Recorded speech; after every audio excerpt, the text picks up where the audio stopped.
All right, everyone, let's jump right in. Today, we are breaking down the brand new tentative agreement between the United Teachers of Dade and Miami-Dade County Public Schools.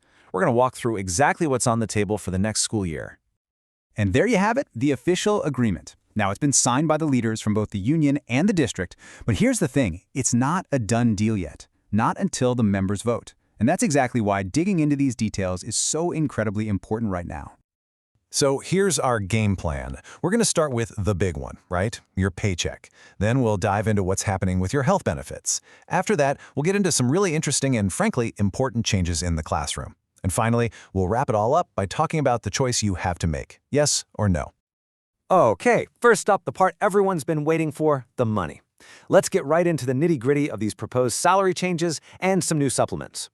So for our education support professionals, and that's our full-time clerical staff, our paraprofessionals, our school security monitors, the deal includes a 2.25% bump to your base salary. Part-time teachers are also going to see that same increase. Now, for teachers, the salary increase is, well, it's structured in a pretty unique way. Think of it as two separate pieces. One piece goes directly to your base salary, and that amount changes depending on your evaluation and contract type.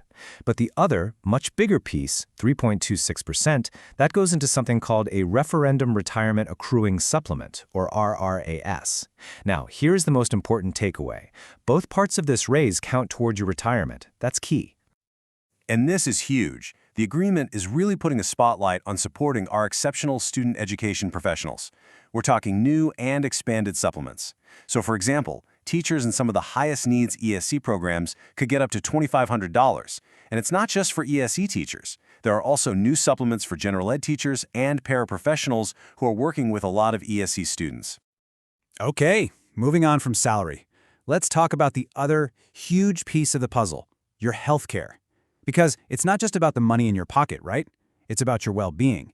And the proposal for the 2026 plan has some key points you're going to want to hear. First, and this is a big one, the district is sticking with its commitment to offer a high-quality health plan with a $0 premium option for employee-only coverage. This has been a massive benefit for years, and the good news is, it's not going anywhere. You've still got 3 different plans to choose from.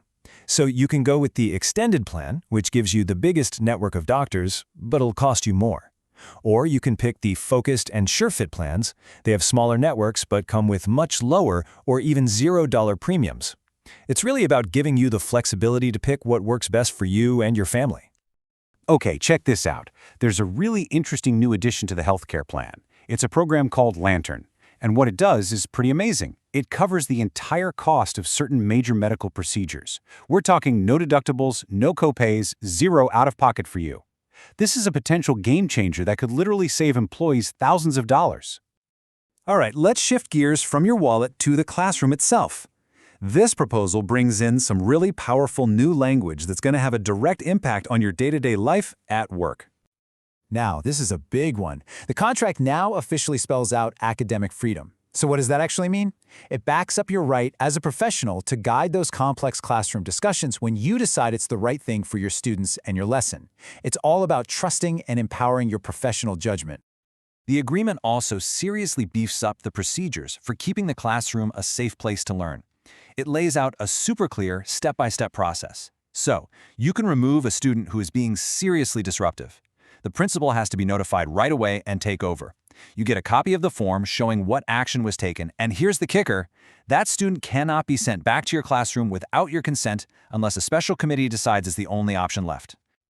And on top of all that, there are a few other key updates. A new committee is going to officially look into extending that duty-free lunch from 30 to 45 minutes. Another group, with teacher input, is going to create the district's policy on AI. And the contract now formally outlines how administrators need to support you in enforcing cell phone policies. That means more backup. So, after going through all these changes, the pay, the benefits, the new rules for the classroom, it all comes down to one single decision for every single member, casting that vote. So what does your vote actually mean in practice? It's pretty straightforward. A yes vote means you approve everything we've just talked about. You lock in the raises, the benefits, the new contract language, all of it. A no vote, on the other hand, basically hits the reset button. It sends everyone right back to the bargaining table, and all these proposed changes get put on hold. Let's just dig into that no-vote scenario a little more. If this agreement gets rejected, negotiations have to start all over again. That means pay raises are delayed, and there's absolutely no guarantee they'd be retroactive. Health insurance open enrollment would get paused, and under state law, if the two sides just can't agree, the school board could end up imposing its own contract terms.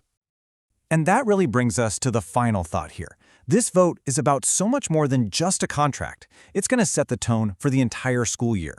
The terms laid out here will shape the financial security and the daily professional lives of thousands of educators. So the question now rests with the members. Is this the path forward?